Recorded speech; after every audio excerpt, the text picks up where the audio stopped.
One thing that's been requested quite a bit from me is to do a walkthrough of the research we do of pricing on particular items before we list them. So I wanted to do a video of that for you guys. Because before we list an item, we have to know how much it will sell for before we list it. And there's a lot of common mistakes people do with this research. For example, sometimes people don't do any research at all. They take an item, they put it in their hand, they kind of do one of those back and forth weigh things, and they say, I could probably get 50 bucks out of the item. And they slap it on eBay, and they will do a couple of things. Number one, it will sell really, really fast, and they'll wander the earth for the rest of their life wondering, I wonder if that could have sold for more. Or it will not sell, and they'll keep relisting and relisting and relisting and relisting, and they'll pay an insertion fee every time, and then they'll get frustrated and they'll start lowering and lowering and lowering the price, and eventually it will sell, and they'll never know that they ever took a loss on the item.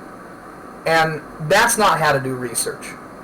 Or they will do this other type of research that is also incorrect, and I'll show you that.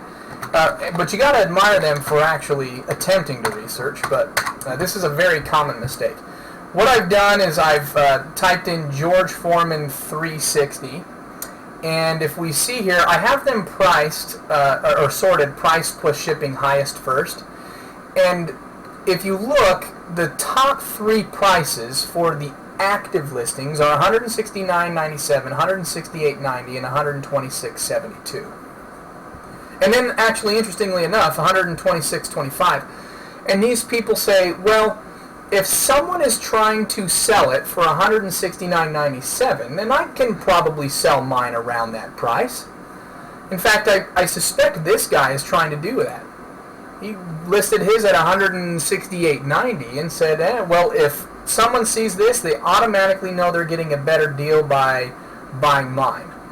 But then another guy is like, no, I'm going to be smarter than those two chumps and sell mine for $126.72. But then this fourth person is the smartest one of all and says $126.25, and everyone's going to be flocking towards mine because I have the best deal of all. But there's a problem with this approach. And the problem is that sellers do not and cannot set prices for their items, because it's the markets that set prices for items.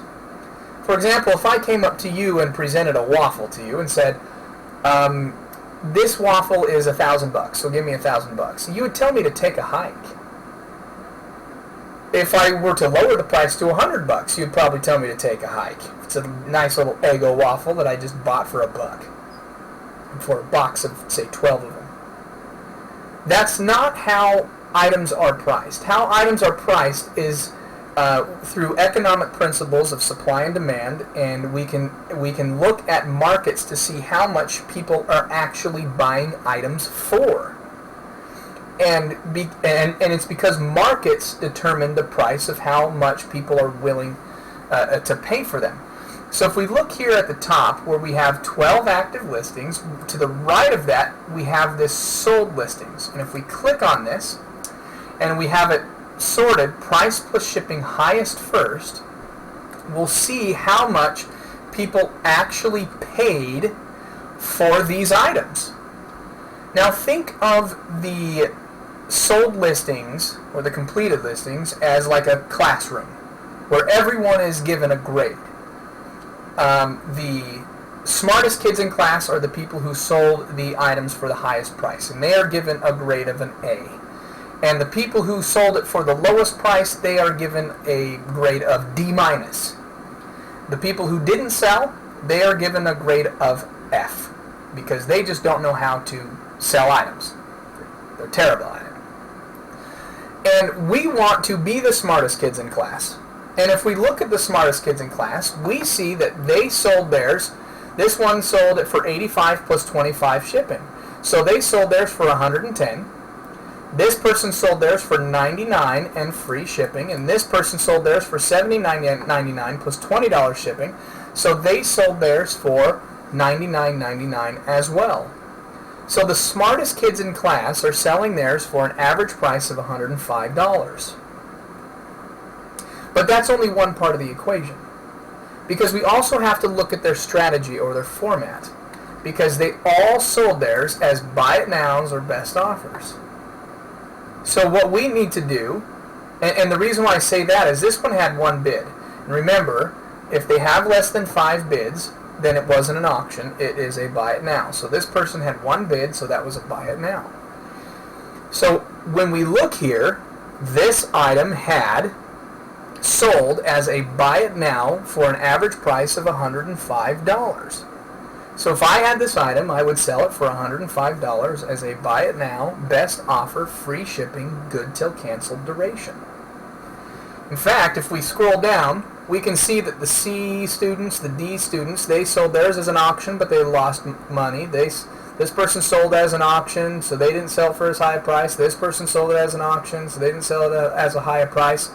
This person sold it as an auction. They really took a dive at it as well. So, and this person as well, 43 bucks when they could have sold it for 105. It's so sad. But this is how you actually do research. Is you look at what the smartest kids in class did, you replicate their strategy, and you replicate their result.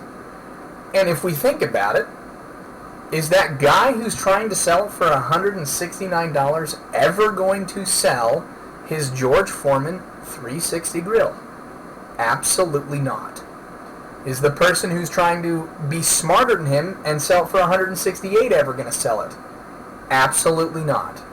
How about the person trying to be smarter than everyone and sell it for $126 and change? No. The person trying to be smartest of all and sell it below them for $126.25? Not a chance. The market shows that this item will sell for $105 as a buy it now. And so that is how much I am going to sell it for. If I put it as a good till canceled duration, and I put the best offer on it, then I am going to sell it for the highest price, because I'm going to have those rankings go quite high. So that is how you actually price items. And a lot of times people have the erroneous assumption that if they lower the price of the items, they will sell it for, or they will sell it faster. That is not the case. If you follow the 3 rules of eBay and increase your views to actions ratio, that will increase your traffic. When you have great branding and a funneling mechanism in your descriptions, that is what is going to turn your visits into buyers. So that is how you actually do it and maximize your profit. So, a lot of people have requested that I make this video and show you how to really do research, the market research, and how to price items to maximize your profit. And so I hope you have enjoyed this video.